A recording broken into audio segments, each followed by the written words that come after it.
Hey guys, Daniel James here, and today it is my absolute honor to present to you the next generation of video games composers, the PAX panel.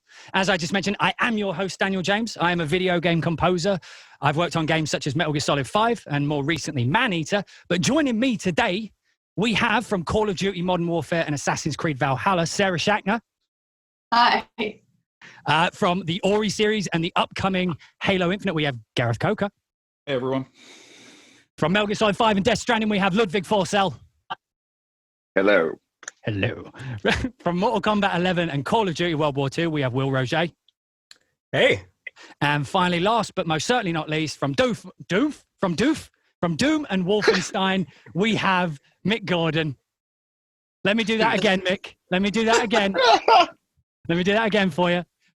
And from Doom and Wolfenstein, we have Mick Gordon as he leaves. Hey, Dan. Good to see you, buddy. Brilliant. Okay, so first off, let me just thank you all for being here today. It's very exciting for me, particularly to be chatting with all of you in what I believe is the first ever online PAX.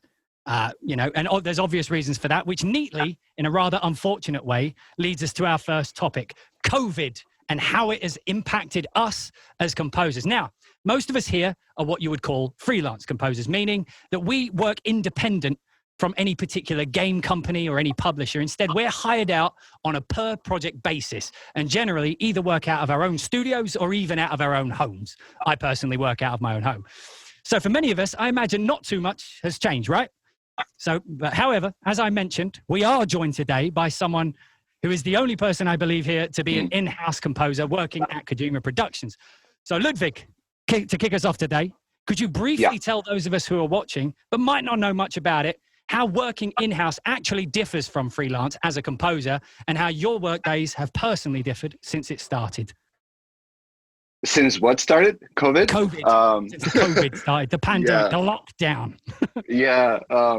Well, a lot's changed definitely, but to start off, obviously, working in-house means that I'm part of the production and development process from the very beginning to the very end. So simply, it might take me 4 years to ship one project. Right. So I don't think y'all spend that much time on most of the projects that you are on.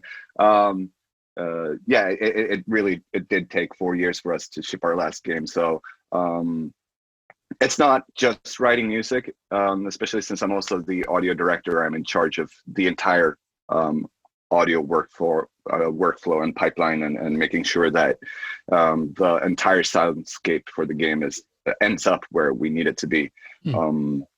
So there's a lot of stuff that goes into my job that you guys don't have to worry about. And that can be interesting and also tedious and not so much fun, but it does mean that I get insight into every part of the production, and I'm there with the director every day, discussing how we actually want the game to sound, and it's very intimate in a different way maybe. But now with COVID, obviously, I've been working from home since March, and for me, it's been a great opportunity to kind of set up my own workspace at home. I'm in my own home studio right now, and my computer is actually sitting on a box of some more studio foam that I'm going to be setting up later today. For me, it's been a good opportunity actually to kind of get my own work environment going, and in terms of the actual work that I do currently, I don't really see a big difference because I can do everything I used to do in my studio at the studio from home. And I tend to, except for like when we're really in high production, keep to myself, just do everything in my own booth. And since we work a lot with the PlayStation people over in the States, I'm used to kind of working remotely with those guys anyways. So in terms of day-to-day life, once I got this all running, it hasn't changed a lot, except for like, personal things like not being able to meet friends and stuff like that. So that's pretty much where I'm at. And one of the perks you have of being in-house as opposed to the rest of us as freelancers, you are there when the music is implemented into the game. Those are decisions that you actually get to decide. Whereas a lot of freelance composers, I think, Gareth, you were saying something about this the other day, like video game music is more than just music, right? Weren't you saying something along those lines? It's about the implementation. Maybe you could tell us a bit about that. Yeah, it's super important, and not every game that you get to work on, not every developer you work with gives you that level of access. I mean, on Ori, I had, you know, a similar role. I get to decide like where the music gets to be played, but thank goodness I have no part in the technological aspect of like the actual technical coding side. I'm absolutely useless at that. So I play the game, I make a video of myself playing the game, I overlay my music and how I want it to play back, caption the video, send it off to the programming team, and pray that it comes back in a way that I wanted. And that's how it went on both Ori games. Yeah, and Will, I was going to say, Will, you've worked both in-house and you are now freelance, so you've seen it on both sides of the world. So how important do you think, as a composer, having the being there at the implementation stage like Ludvig is? How do you think that compares to, say, like Gareth, where he has to make a video of the game in order to have something to react to? Like, which do you think has the greatest benefits? I mean, which ones were you in-house for and which ones were you freelance for, by the way? Maybe you can speak a bit about that as well. Well, so when I was in-house, I mostly did Star Wars titles, Star Wars The Old Republic, Star Wars First Assault. And I worked a little bit on Force Unleashed as just an implementer, and I did the Monkey Island Special Edition games, again, as implementation and music supervision. I would say that, and this is kind of weird considering I spent like 5 years at LucasArts mostly doing implementation, but I think that the implementation and the tech should serve the music rather than the music being written to the implementation. That's just my personal thought on the matter. And I think that the industry is moving away from the whole like, hey, let's give a composer a big spreadsheet and then you have to neatly do all of these exactly. I think we're moving away from that. That instead, knowing smile on everybody's face. Yeah, we're moving beyond that. And now it's more about, okay, let's have the composer write pieces of music, almost like a through composed piece of art music in a way. And from there, we'll deliver on a bunch of stems, and then the music can be edited by the in-game team or by the composer if they have that ability or whatever. And then that's what creates the in-game assets. And in my opinion, that's when we should start thinking about the systems and like how things should work and all that. I worked with the Sony music team on Call of Duty World War II, and that's exactly the methodology they used. I just wrote these pieces, which coincidentally are exactly what shows up on the Call of Duty album. And that's what I delivered. And then from there, they edited and kind of did their magic and grew it into like 8 hours of content or something crazy like that for the actual in-game playback. As a composer, I feel very grateful that I do know how to implement, and I've designed a lot of music systems myself. There's a lot of really nice back and forth between me and the Sony team about how I think things should work and how we can make different types of interactive music come together, which is a perspective that would be difficult to give if you're not as familiar with the tech and whatnot. Yeah. But ultimately, it's the music that counts, because chances are, especially now that the industry has developed so much, chances are there's someone on the team who is very good at editing and implementing the music as is needed for the game to really shine. So do you think implementation is a skill within itself, or do you think it should be left to the composer, perhaps? What do you think? It's its own skill. It's a whole other thing. Sound design goes through this as well, by the way. There's technical sound designers, and then there's the more asset-heavy sound designers. I think it's great to know both. Just in the same way that if you were writing for a film, it would be great if you know about editing, if you know about all the different types of shots and all that. Just knowing the craft and knowing the field, it's never a bad thing, in my opinion. Yeah, this isn't a question I had prepared, but I think one of the best... Daniel, real quick, I just want to give a shout out to the Sony PlayStation music team. I think, I guess me, Will, and Sarah as well. I've worked with those guys quite a bit, and don't you worry, amazing. We have a whole section about collaboration coming up. We will get to it. But no, this isn't a question I had prepared, but one of the best examples of implementation I think I've ever seen in my life was in Killer Instinct, which Mick, you actually worked on. Now, how involved were you with the implementation of that? For those who haven't played the game and don't know what I'm talking about, they're like super combo moves, correct? And when you're performing these combos, every single hit of the combo is in sync with a downbeat in the music, and it all comes together in this cacophony of just violence and awesomeness. Like, can you tell us a bit about how the process of getting that kind of to the point music implemented into the game, how that was as someone outside of the implementation stage? Yeah, I wish I could do it again today. It would be much easier with the tools that we have now. Now it's so much easier to put a small chunk of music into whatever you're using, and the system already knows the length of whatever that is, and you can use the length of that to drive something like the time of an animation. So like an uppercut, for example, might be 6 frames, for example, and you can slow those down so it's exactly the length of the music. You can do that now. When we did it then, it was more of a smoke and mirrors attempt. So it was a lot of back and forth with the animation team and literally trying to reverse engineer this piece of music that might be at 176 beats per minute. That means that every beat is however milliseconds long, so we need to make every punch and kick in this sequence that many milliseconds, and it will be fine. So like a quarter note was this many milliseconds, an eighth note was this many milliseconds, etc. But yeah, no, I always do the implementation. I literally will sit here and open up WISE, and I will do all the implementation stuff here, and then I send that straight to the developers here through some sort of VPN or source control or something. Yeah, so that what you're describing there is sort of like somewhere in between the in-house person and the composer. So like me, for example, I've always been able to send my music to someone who implements it into the game for me. Like, I'm very fortunate in that, and I understand that. And whereas like Ludvig, for example, is implementing it into the actual game along with his team. What you were talking about there using WWII, for those watching, WWII is like a middleware piece of software. So it's like, it's a piece of software that game developers use that's already created in a way that allows music to be dynamic and change between cues, between songs, like very easily. And so what Mick was describing there is composers actually have the ability to learn this skill and do it for themselves. They get to work and test their own implementation out themselves and send that to the game developers, which is actually a step off of their backs.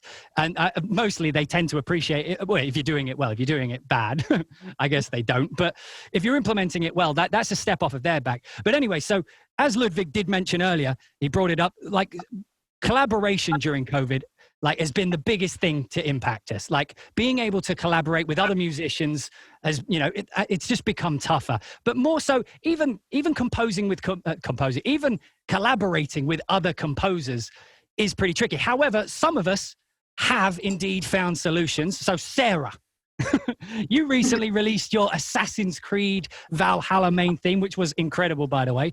But it was itself a collaboration, correct, between you, Jasper Kid, and Aino. Why don't you tell us a bit about that? And maybe also, while you're on the subject, maybe tell us what it was like working on an established franchise like Assassin's Creed, and maybe working with the Sony guys. Good time to bring that up too. Sure, for sure.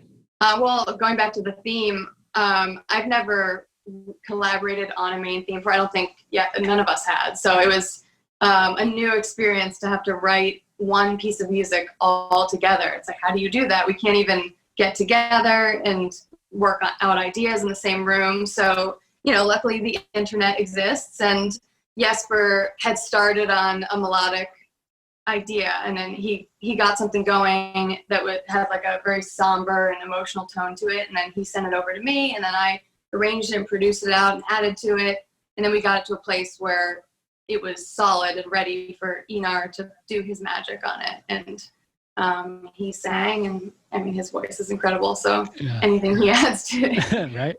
Yeah. And what was it like working on like an such an established franchise like Assassin's Creed? Not your first one, right? No, I actually started way back on Black Flag, and then I co-scored Unity, and then I did Origins on my own, and then this was back to a collaboration again. So it's been quite a while. It's kind of my whole career has been with Assassin's Creed, so it feels comfortable for me. Yeah. Like home base, kind of. Yeah. And Ludvig, you were bringing up like collaboration during this time. Like you had to collaborate with the Sony guys. And this is something, from what I understand about the Sony guys is they are set up for remote collaboration anyway, correct? And so how has that been? How is collaborating during COVID, particularly with the Sony guys? Why don't you tell us a bit about that, Ludvig? Well, I just recently started back up working with the Sony guys because obviously we finished our last project last year, and I mean they've been set up to work from home, all of them as well, since earlier this year, and not much changes for me, especially since I'm based in Japan. It's pretty much the same thing. We do our Skype calls, and we send out emails and send mock-ups back and forth, trying to figure things out. I think something that sort of is different for me in this sense, being the guy at Kojima Productions in this instance, is that in terms of collaboration, I'm not I'm pretty much the guy giving everybody the work and telling people what to do. It's not as much, but they do give me a lot of great feedback and ideas, and we try to make it as a collaborative process as possible. But as a different example, me and you, when we worked on Metal Gear, I'd send out like text-based ideas for like cues that I wanted you to write, and give you direction that way. And you'd give me something and I'd give you feedback, and it'd be a back and forth that way. I don't really think we got to collaborate and ask I would consider that.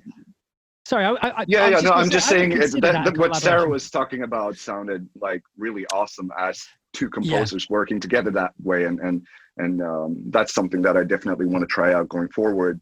But like in our case, it especially being so far apart even before COVID and all that.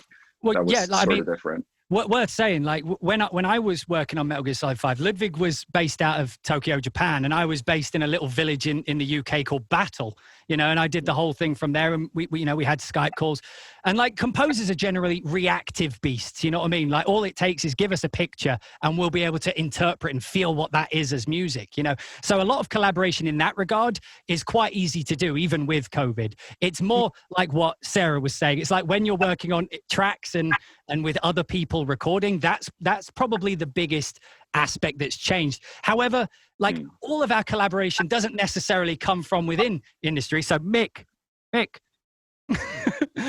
you've composed some of the most incredible video game music, with Doom and Wolfenstein. But more recently, your music caught the eye of a hugely successful metal band called Bring Me the Horizon, which in itself has something of a fun quarantine story to it. So I'll let you tell that. But what you're telling, why don't you also tell us a bit about how your work in that world is differing from your music in the video game world? Yeah, for sure. So I think it's interesting, like, obviously the whole COVID thing has affected everybody, right? It's extraordinary. And different industries and different individuals are being affected in different ways. And of course, live touring musicians have been affected very, very strongly.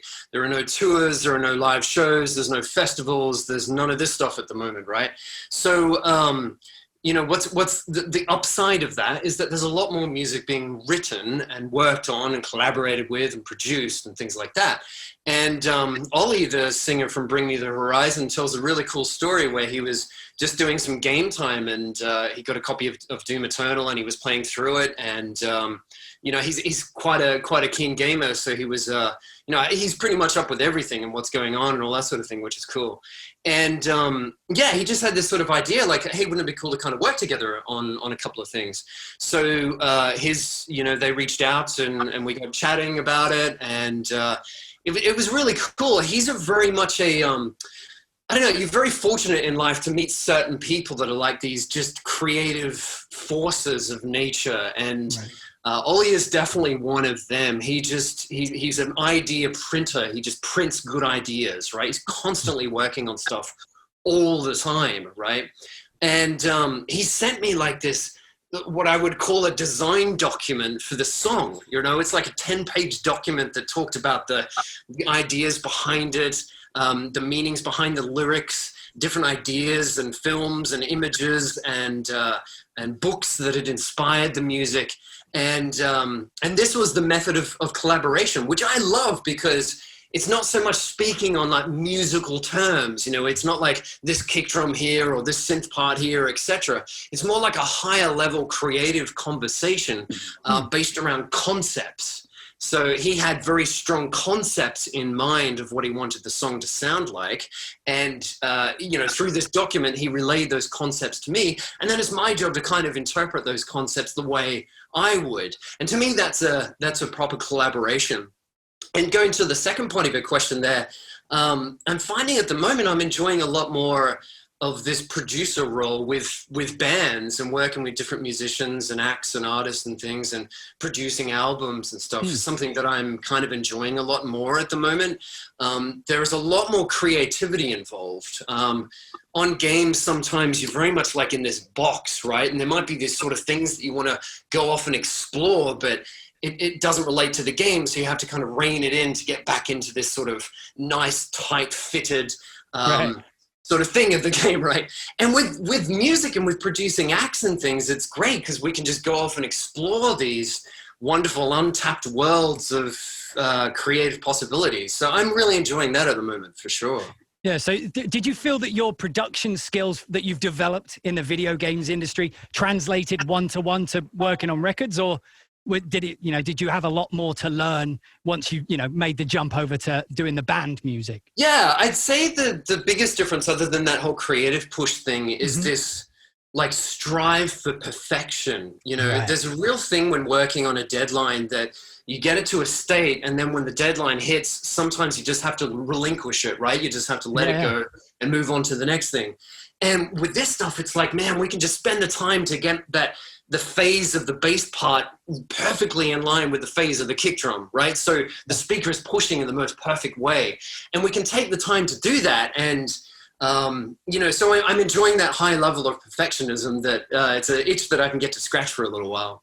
That is awesome. So we have covered the difficulties of collaborating with other creatives and also with other musicians, but on a small scale. But what happens in a COVID world when you want to record a big ensemble like a full orchestra, which brings me tidily back to Gareth. So Gareth, unless I am mistaken, you have recorded both before and during COVID, right? Larger ensembles. So why don't you tell us a bit about, firstly, how much fun that is as a composer, because a lot of people watching this are not musicians. So getting to work with hundreds of live musicians, but also, tell us how it differs now that you're in a COVID world.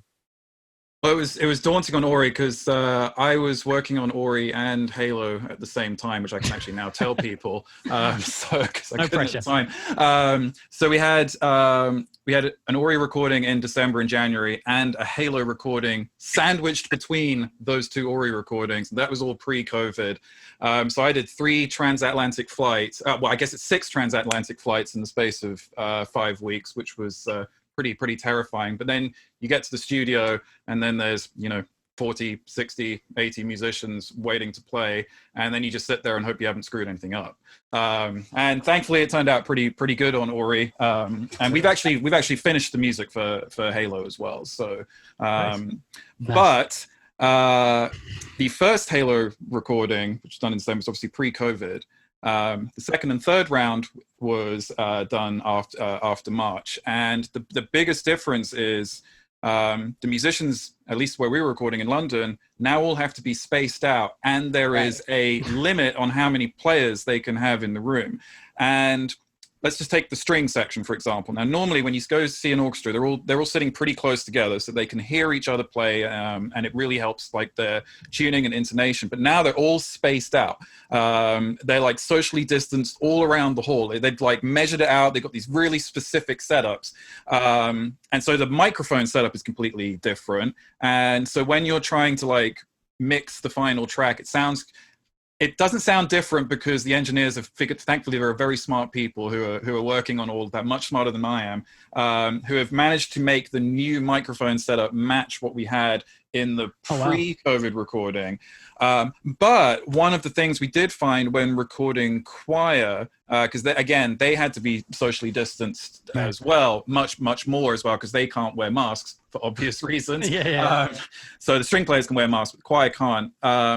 But we actually found that we, not just we, the composers and the music team, but also the engineer preferred the new mic setup for the choir just because it was better suited for what we were doing on Halo, which it was just an unexpected thing. He said he might do it going forward on other projects. Wow. And it's a mic setup we'd have never ever discovered were it not for the virus. I mean, it's obviously not the kind of way you want to discover a new recording technique, but it's something. It's a byproduct of what happened. So you're telling me, Gareth, that you managed to pull the one good thing out of COVID? Yeah, I mean, as everyone said, it's been pretty rough. I think, like, also, I mean, one thing that I think's been interesting is seeing how many players who have been playing in orchestras their whole life have now been able to, transition into recording at home, and realizing that there's actually quite a lot of us who want to hire people all the time. And I think composers now are looking, because we can't record as easily with musicians like in the same space, we want to hire musicians remotely.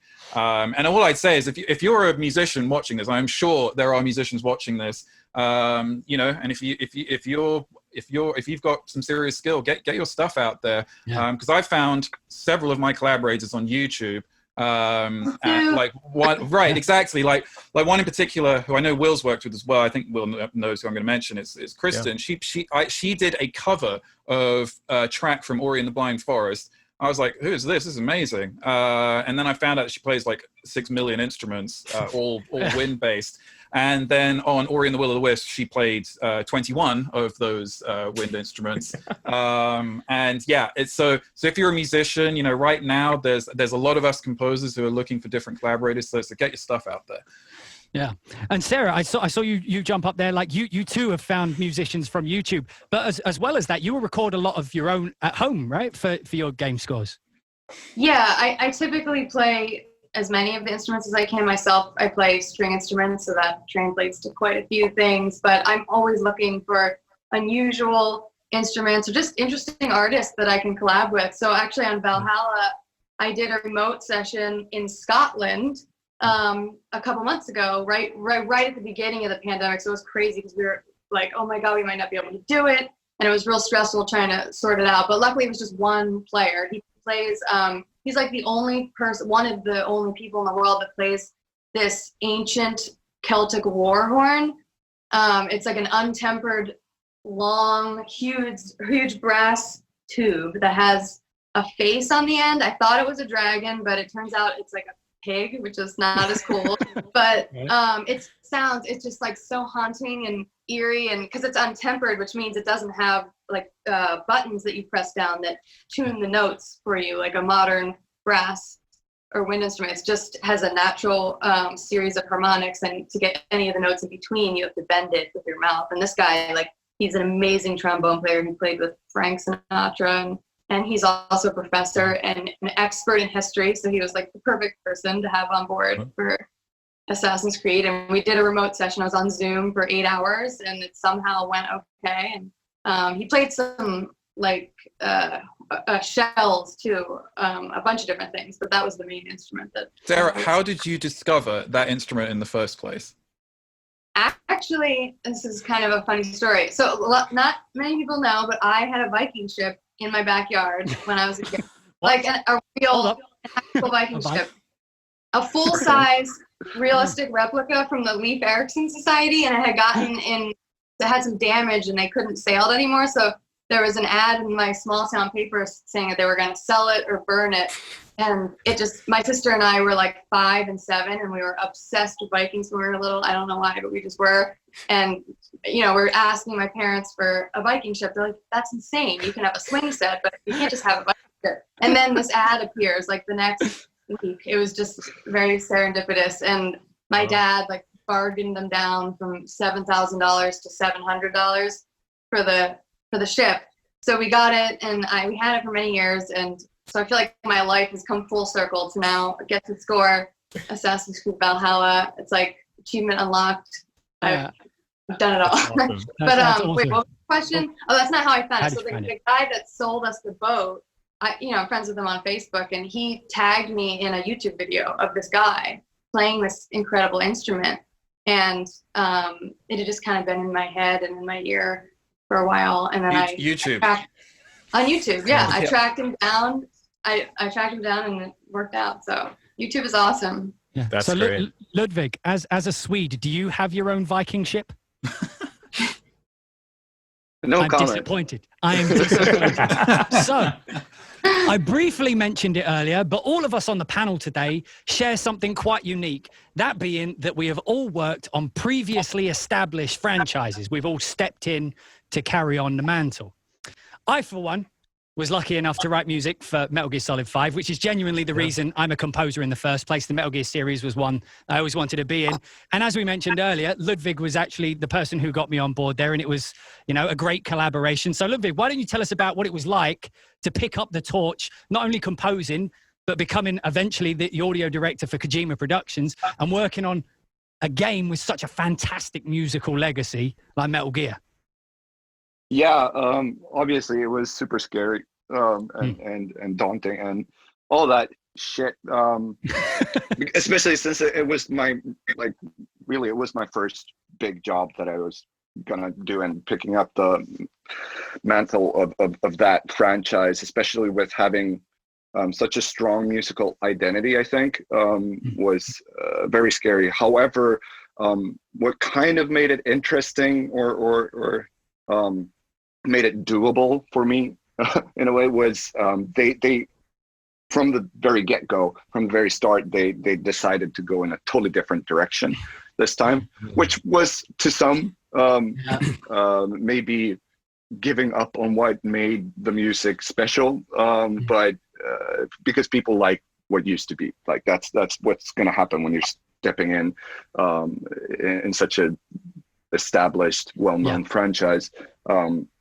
But it was refreshing for me as a composer being able to step in and do something different than just trying to mimic what Harry Gregson Williams had done before. Right. But having done that, and now having done something that was completely new, a completely new franchise for the same guy who did Metal Gear, that you can see the good sides to both of it, I think. Having something that's been done and trying to redo that is one challenge, and then having something that's completely new and trying to come up with something from the ground up. I think in the end, having it be such a hard, difficult challenge is kind of what made it fun and made it worthwhile for me. I don't think I was as like with you, Daniel, you basically told me like first time we met that your goal in life was to work on Metal Gear. Yeah, it was. Yeah. I think I sort of in a way stumbled into that role. So it was great being able to work with you on that, to have that like, I don't know, like your interest in the project kind of refueled my interest in the project as well. And you know, obviously, you know, being a fan of the music, I had a few comments of my own about keeping certain musical legacies going and whatnot. But you know what I mean? At the end of the day, it was. But Will, you've worked on quite a few, right? So you've worked on not only Mortal Kombat, but a Call of Duty and Star Wars, you know, not a small one. And a little bit of Guild Wars and Destiny and Lara Croft. So you've done this a few times, to say the least. So for you, which one meant the most and which one was the most challenging? So I have a weird story, maybe not quite as weird as Sarah's Viking ship, but so what the first birthday party that I ever went to from a classmate, I was like 10, 12 or something like that. And it was at an arcade, and they had Mortal Kombat there. And it was my first video game because I didn't really grow up with video games. And I was like, whoa, this is so realistic. It's just like real life. It's just like a movie. Oh my gosh, it's so amazing. And that game is what got me into video games, the martial arts, a lot of different types of music that I wasn't familiar with before. And it was just a huge part of my life for all throughout middle school and high school. I actually wanted to be an action star before the whole music thing happened, believe it or not. You still can be, Will. Well, I'd have to grow about a foot. But I thought you were one. Oh, yeah. But no, that all happened. And then I got really into video game composition more traditionally, and I went through the whole college thing and started working in the industry. And it came full circle when I finally reached out to NetherRealm Studios. It turned out that some of the people who worked on Call of Duty World War II had also worked on sound design there. And so I got the introduction, and I was hired to work on Mortal Kombat 11, which was an absolute dream come true. I'm sure that the audio directors, by the way, Dan Forden, the original composer of Mortal Kombat, is still there and still writing for all the games. Right. I'm sure they're so annoyed with all my fanboying constantly. Every Skype meeting, I would just be going off. But you've got to think, these are characters that I'd lived with for like 20 years. And now I get to give them a unique voice. They never actually had character themes, but for MK11, that was kind of my goal, was to give themes to every single character. Yeah. And so it's like, finally, I get to be the one to give Katana a voice, to give, Total Khan, all these characters that had been around forever. So that was just an incredible privilege. With Call of Duty, it was a little different because that's a franchise, and I'm sure, Sarah can attest to this. That's this franchise that's basically involved the biggest possible names in Hollywood. I mean, Hans Zimmer, Brian Tyler, Sarah obviously did the one right before me, and that's like some pretty freaking big shoes to fill. Definitely check out Infinite Warfare and Modern Warfare. Sarah, you did an incredible job with those. But now here's me, and that was kind of my first sort of huge title. I can't say that was an easy score to write. It was. Unless I'm mistaken, didn't you do that all in one project? You did that all in one big. Yeah, I did it in one. So I use Reaper. That's my music program. And yeah, it's all just one giant, like 3 hours or something project file that I kind of went through. That's a whole technical thing. There's reasons why I did it. It's not. That's an incredible way to work, though. You know what? It kind of brings up an interesting point. I feel like what I had to learn for the Call of Duty World War II score was how to create what I might call a monochromatic sound of a score. The modern Hollywood way of producing, in my opinion, this is just opinion, is that they look for one sound, and that's the sound of the game, of the film, of whatever. But they want that sound to be very unique, so that you could listen to maybe 5 seconds of a score and know that's this, and so having that one project file set up really facilitated that for me. I came up with this concept that I called the Haze of War, where I took different authentic World War II recordings of weapons and artillery and vehicles and whatnot, and I processed them to be a part of the orchestra and substituted out different orchestral percussion instruments for that. So like, instead of a cymbal crash, you might hear explosion debris, that kind of thing. And then I married that with a lot of very 20th century unusual orchestral techniques like overpressure and all kinds of different things you can do with strings and brass, and percussive things as well with all the instruments. And this all kind of came together to illustrate this sort of bluish gray haze that I saw in the art direction. And that's what sort of inspired my creative direction for the whole score. And then even harmonically, I figured out slightly synesthetic, sort of these different harmonies that worked as well with that sort of blue-gray desaturated haze that the game was doing. And so having just one big file meant that I could take some of my sound designs that I did in this cue over here and then bring it over and, immediately start off, or, any other weird tweaking, I don't have to do it over and over again. Yeah, brilliant. Yeah, dude. And I just thought of this question on the spot, but so you have worked on some of the biggest names in video games, right, Will? When you get into that inevitable conversation we've all been in, right? I'll act it out for you. What do you do for a living? I'm a composer. Anything I've heard of? What do you lead with? What do you lead with? Out of all those games, what's the first one that comes to, what's the one that you're proudest of? The one the one you lead with when you're telling people, well, actually, yes, you might have heard of some of it. Have you heard of Star Wars? I mean, once again, thank you so much for having me on this panel, because I am surrounded by 17 different huge franchises that y'all have been working on. That's incredible to me. But I think you can all agree with me that it's really difficult to say, which one of your children do you love the most? You really become very attached to every single project you're on. So what I would lead off with is just the most recent one that I've done, which is Mortal Kombat. I would definitely be going Metal Gear. In my, yeah, I mean, well, I think probably for the same reason that, growing up, Metal Gear was very important to you. It was very important to me as well. I love the Metal Gear series and its music. And by the way, you guys did an incredible job with that Metal Gear 5 score. Thanks, but, Mortal Kombat has been in my life for longer than any of the others. So I would probably, I guess, lead with Mortal Kombat. The one that comes from the heart. That's how I approach it. It's the one that means the most.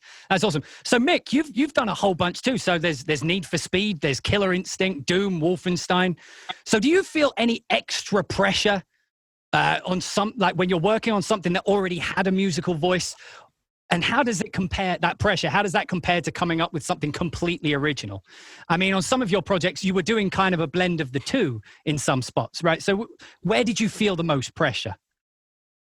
Yeah, I don't know. That's a really tough question. So I find like I've been really fortunate over the last couple of years to have this sort of, interesting position of bringing these franchises back from, upwards of 20 years ago, like Will said. And sort of giving them a modern coat, for a modern audience. And that for me, that process just starts the same way, which is, having conversations with the people that you're working with and having conversations with the developers.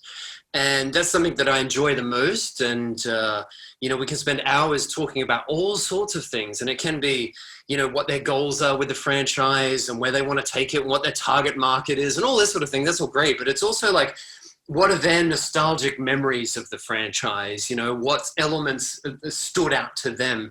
Because, I mean, I'm sure Will's story with Mortal Kombat is Will's own unique experience, right? And somebody else's unique experience of Mortal Kombat will be different as well. So it's important to find out, like, who's working on it and what they're trying to do. So specifically with something like Wolfenstein, bringing that franchise into, 2014, 15, 16, whatever onwards, it was a completely new thing. It wasn't anything to do really with the original Wolfenstein games at all. Whereas something like Doom and definitely Killer Instinct still needed to feel like a Doom game or needed to feel like Killer Instinct. And that process is just an analytical one, sort of going through and trying to put yourself in the same headspace that Robin Beanland or Bobby Prince would have been in when they were working on that stuff originally. And they're trying to get yourself into that same mindset now and use modern philosophies and techniques and tools and all this cool stuff that we can do to kind of do much the same thing.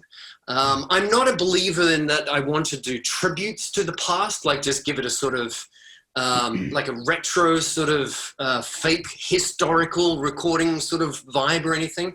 It just needs to capture the same feeling that it was at the time. So with Doom, it's talking to people that were involved and hearing the love of thrash music and, metal culture and muscle cars and jeans and mullets and all that sort of stuff, and trying to find out what the modern equivalent of such thing is for today.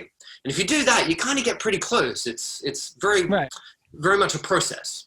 So your research was more about finding out how the old music made you feel as opposed to what the actual themes were. And so it was about going into the spirit of it more so than the actual melodies or the actual movements of it. Yeah, the themes for me are very important though, because that's the musical fabric of the universe of that game. So Doom has a musical fabric and Killer Instinct has a musical fabric and Wolfenstein has a musical fabric. And so pulling the themes out, you're definitely, instantly in that world. But the goal isn't to make it sound like it came from the 90s. You need to give it a modern production process. Yeah. And that's what I meant, just how it made you feel. Like we all remember the we all remember that and how it felt at the time. And you just brought that to the forefront. That feeling of that heaviness you made real now, given the technology we have. Yeah, and you really have to kind of step aside your own nostalgia with that in a way, because I chat to folks quite often that feel that Metallica is the heaviest band that ever existed, right? That's the heaviest shit that's ever been, right? Great. And that is to them, which is cool. But if you play Metallica to a 12-year-old, to them it sounds like dad's music. You know what I mean? Yeah. So if you pull that sort of thing from the past, you're pulling the generations from the past, you're pulling all that stuff across. Whereas you need to give the modern audience something that makes them feel that this is the heaviest thing that's ever been, That's the way I like to do it. That's awesome, dude.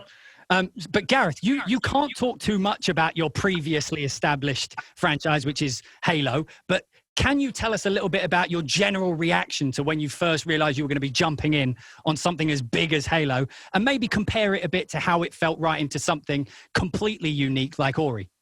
Well, I think that's actually the most interesting part for me, is because I look back now, and actually Halo is literally the first franchise I've stepped into. Everything else I've ever worked on has been a new IP from scratch, excluding the Minecraft stuff, but they were kind of like standalone expansions. So you step into this world, and it was literally just an email that came in my inbox, and it's like, would you like to work on Halo? Well, let me think about that for a second. It's like, so I do a pitch, and it all works out. But then, and Mick touched on this with Doom. You have to, like, it's been a long time since I played, especially the original Halo games. And when I was playing the original Halo games, I wasn't taking composing seriously. I definitely wasn't a professional at the time.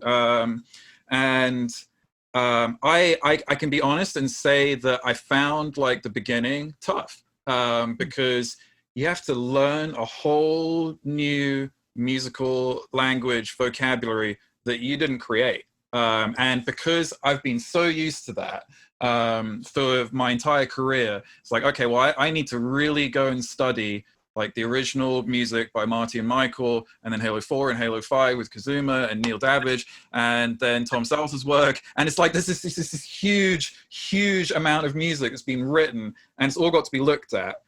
And then I'm like, well, it's not enough to listen. It's not enough to listen to the music. I've got to go back and see why people love the music and how it feels in the game. So yeah, I mean, pretty much like when I found out that I was struggling to capture the sound, I was like, okay, let's forget about like trying to make it sound like what's come before, and let's just go and play the games again. Oh, my life is so tough. I have to play video games.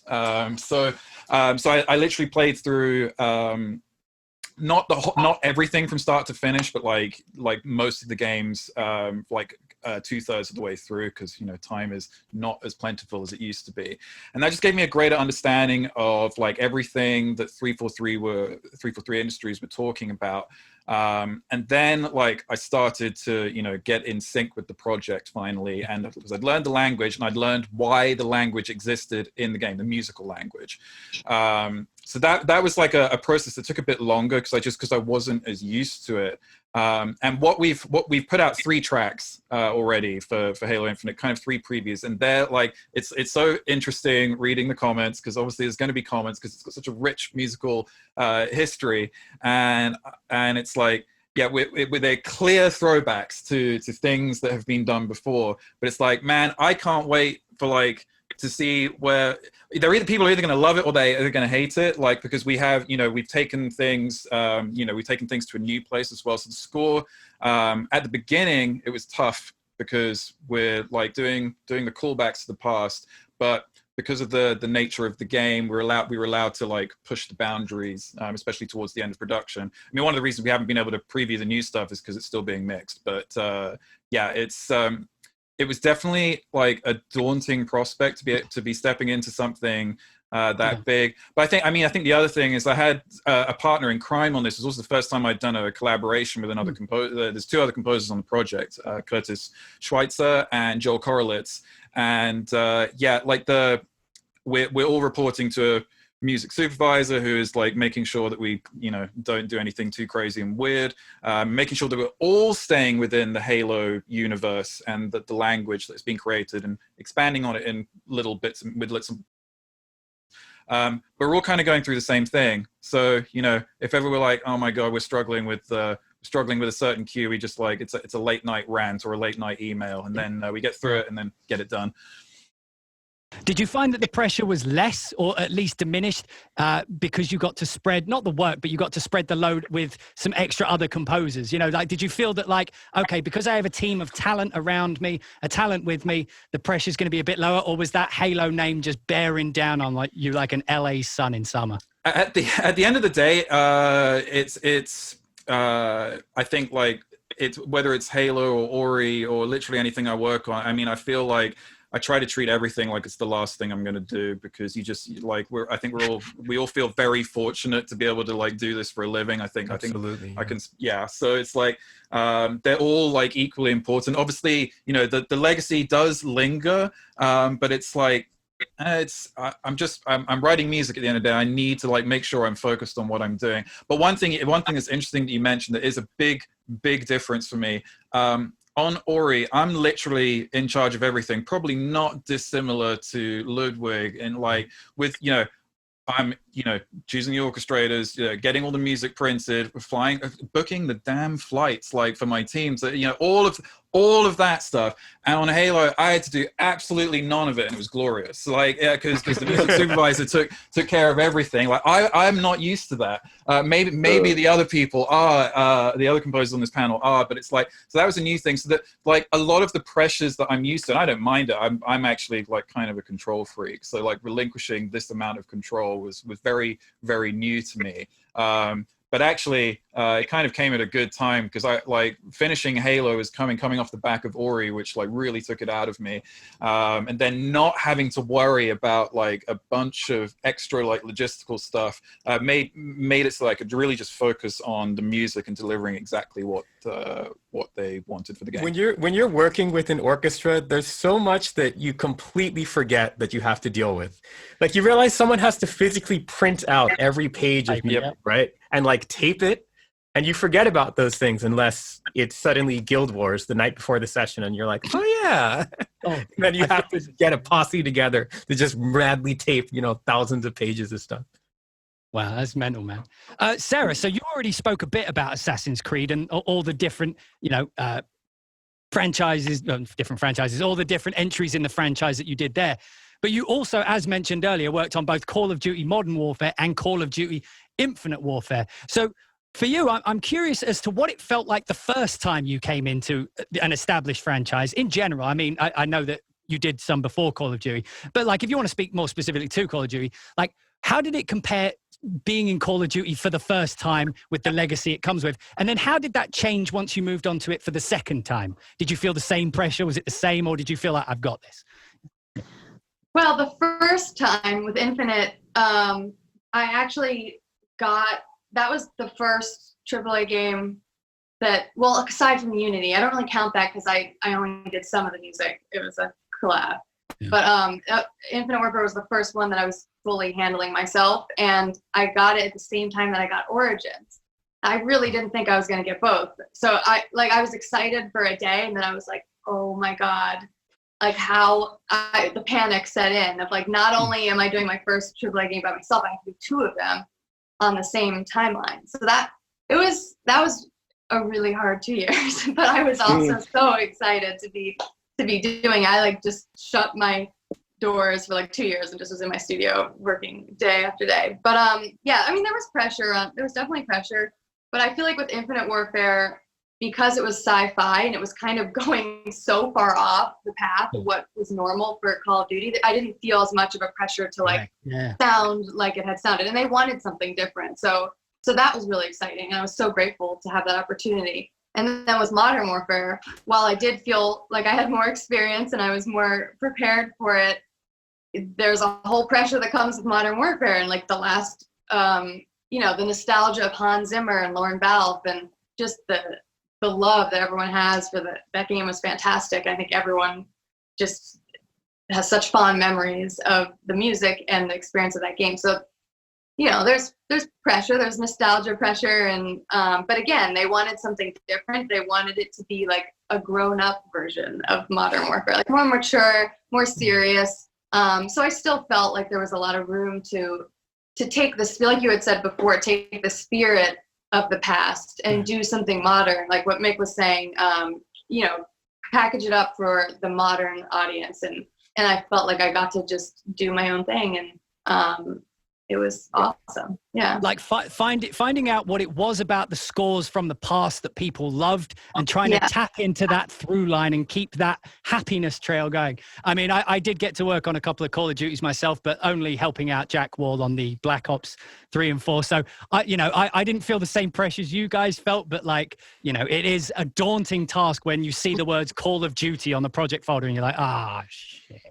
Like I tweeted this out the other day, but I do wish game developers in general would do it more often, and that is give their composers moments in the game where musically they have the opportunity to open up and thematically put their piece. The best example I can think of off the top of my head right now is the beginning of Ghost of Tsushima, and you are locked in a camera position as you're riding up to the open field for the first time, and the big theme kicks in. The camera isn't locked, but the player control is, so that as you come out into the field, you get the big main theme for the first time. Now, I think that as composers, we should be given those opportunities more. We should be given the opportunity to spread that theme. What do you guys think? I think that there's been certain advancements, shall we say, in cinema, in Hollywood, and how things are shot.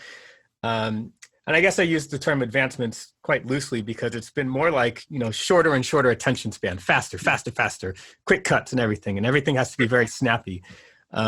On Mortal Kombat, I was very lucky in that our cinematics director, Marty Stoltz, he's very old school. He's very 80s, 90s action movie style. He's not modern at all.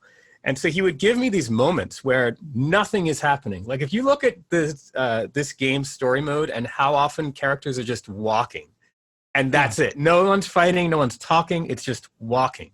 There's so much of that, but they gave me an immense opportunity to develop themes, to really just emote and have the space to do that. Whereas, on other titles, you might have to just very quickly get something in and then move on.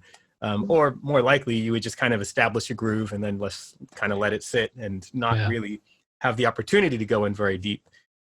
It's difficult for them to do that because, remember, they're going to be sitting there with no music, or temp music, which who knows what that's going to be, for most of the development. So it's quite difficult. But I mean, again, on MK11, I was very lucky that they afforded those opportunities to do that. Yeah. One of my favorite moments in video game history, musical moments, is actually one of Ludvig's from Death Stranding. There's this moment, and I won't spoil it, but there's a moment at the end of the game where the game literally just gets out of Ludvig's way. The character has to get from A to B with very little in between, and it just allows him to open up musically and essentially pull at your heartstrings. Those are the moments that live with you. They're the moments that live with people. Like, there's a lot of Death Stranding that, like, I can't remember the specifics of, but I will always remember that moment. I will always remember the moment riding out into the field in Ghost of Tsushima. Moments are important because composers, usually with video games, we're confined to a very strict set of musical blocks that we need to fill.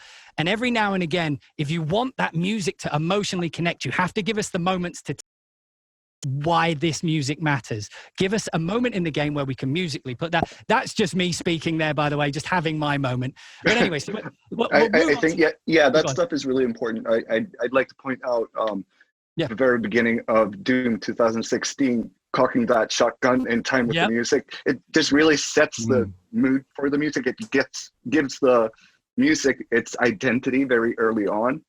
Exactly. Yeah, that kind of stuff.